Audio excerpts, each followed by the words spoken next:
दोस्तों, हमारे नबी सल्लल्लाहु अलैहि वसल्लम ने फरमाया है कि तालीम हासिल करो, चाहे तुम्हें चीन ही क्यों ना जाना पड़े। इसके साथ साथ आप सल्लल्लाहु अलैहि वसल्लम ने यह भी फरमाया कि तालीम हासिल करना ना सिर्फ मर्द बल्कि औरत पर भी फर्ज है। दोस्तों, कुछ दिन पहले सोशल मीडिया पर वजीर आजम के दौरे की कुछ तस्वीर देखी। इनमें एक तस्वीर ऐसी भी थी जिसने मुझे वीडियो बनाने पर मजबूर कर दिया। दोस्तों, तुर्की के सदर और पाकिस्तानी वजीर आजम के माबैन एक लड़की को बैठे देखा।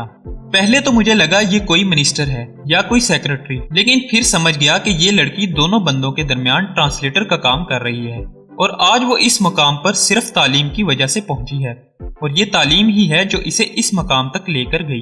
यकीनन इस लड़की ने इतने बड़े मकाम पर पहुंचकर ना सिर्फ अपने वालिदैन का बल्कि अपने खानदान का भी नाम रोशन किया। दोस्तों, नेपोलियन ने सच कहा था, आप मुझे पढ़ी लिखी औरतें दो, मैं आपको पढ़ा लिखा मुआशरा दूंगा।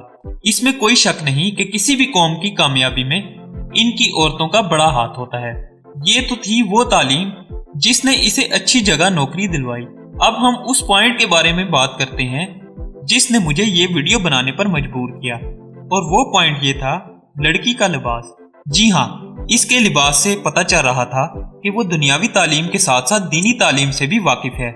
इसका लिबास इस चीज की गवाही दे रहा था कि इसने इल्म अच्छे रोजगार के हसूल के लिए नहीं बल्कि एक अच्छी औरत और एक ऐसी औरत जिससे मुआशरे में रहने वाली दूसरी औरतें मुतासिर हों, इसलिए इल्म हासिल किया। मेरी अल्लाह से दुआ है इस लड़की को अल्लाह मजीद कामयाबियां अता करे। और दोस्तों, ये लड़की हिजाब में भी किसी मॉडल लड़की से ज्यादा खूबसूरत लग रही थी।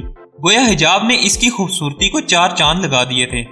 दोस्तों, अब मैं बात करता हूँ उन लड़कियों की जो मुसलमान होने के बावजूद पर्दे को बोझ समझती हैं। ऐसी लड़कियां आजकल अक्सर बड़ी यूनिवर्सिटी और दफ्तरों में नंगे सर टाइट जीन्स में नजर आती हैं और इसलिए सर पर दुपट्टा नहीं लेती कि ये इनको मॉडर्न लड़की, पटाखा पीस जैसे अलकाब मिलने से रोकता है और इनकी नौकरी में रुकावट बनता है।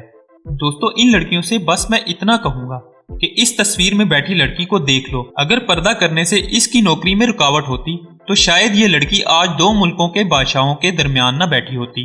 ऐ बिनते हवा, खुदारा अपने जिस्म को ढांप कर रखो, क्योंकि मक्खियां हमेशा उस बर्तन पर बैठती हैं जिसके ऊपर ढक्कन ना हो।